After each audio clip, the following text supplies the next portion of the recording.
Hold on now. Is Tinashe finally about to get her moment? With Tinashe's upcoming album POPSTAR, it has been a topic of discussion across social media since the release of her first single, Too Easy. The song features a K-pop style instrumental and was relatively short, with roughly about 1 minute and 54 seconds. It sparked a conversation that the internet has had for years about Tinashe, about her influence on K-pop and how she is essentially one of the main influences on K-pop, from music videos, choreography, and sound. Tinashe is often in the discussions surrounding the influence of the genre. And then Tinashe released her second single, Crash Out. A viral video went out around the internet of Tinashe smashing a car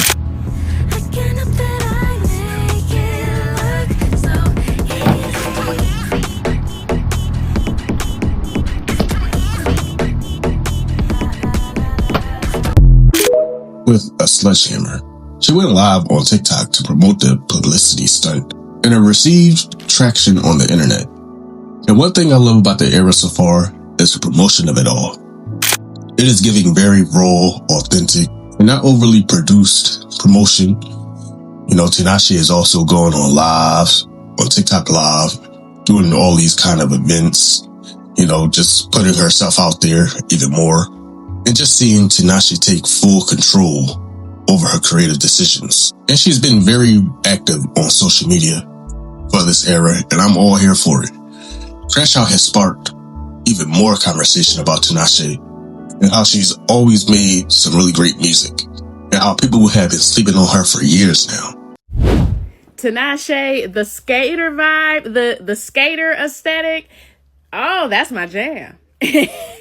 That's my jam. That's my jam. I'm really digging that. I like that Crash Out video where she was hanging with the guys and skating with the guys. Hey, that was cool. That was cool. Some different, switching it up. And just to mention, I think that Crash Out gets better and better with every listen. Like, it was already a good song. It was already a great record. But every time you listen to it, it just gets harder and harder to me. Like, the vibe just goes harder and harder every time. Every single time. And for that, I think it's a fantastic single. I can't wait to see what she does with this on stage. Crash Out also has an addictive beat, which I love, because Tinashe always comes through with beats. Her recent single, Melatonin, is currently doing even better than ever on the iTunes charts. It has caused even more conversation about Tinashe. In fact, POPSTAR is currently one of the most pre-ordered albums right now on iTunes. So are we potentially seeing a resurgence of Tinashe? Tinashe also had some success with one of her previous eras with her song called Nasty from her 2024 Quantum Baby album. It became a trendy song on TikTok. It sparked one of the internet's current memes. Is somebody gonna match my freak? Is somebody gonna match my nasty? It surged to number 61 on the Billboard Hot 100, making it her first song to chart on the Billboard chart since 2014. And her first ever solo entry as 2-on was a feature. No Broke Boys featuring Disco Lions was also another success for Tinashe commercially. And while it was not as successful as Nasty chart-wise, it did have some hits internationally on dance charts. And also, it has a catchy beat and was an internet sensation. So the Tinashe resurgence isn't something new. While the first two singles of POPSTAR didn't make any noise chart-wise, it did spark interest on the internet as they sparked conversations about her. And it seems that the more she releases, the more successful each single becomes. As Melatonin is her best performance song of the era so far. It even caused POPSTAR to become one of the top pre-order albums on iTunes right now, as stated earlier. Tinashe always had the internet and conversations whenever she decides to leave her cave. But it feels like we could be in for an interesting era for her.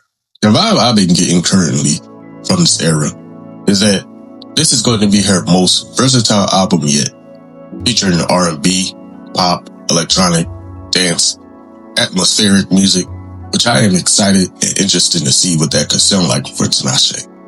Tinashe has always been vocal when it comes to music genres. In fact, she has gone on record saying in a 2020 interview with Rolling Stone, she believes that the music industry needs to abolish the idea of music genres. And then she went on to talk about how genres were historically rooted in racial segregation and things of that nature. She also said that grouping music artists under rigid labels and umbrellas are actually artists who want to experiment. Multifaceted people can be limited.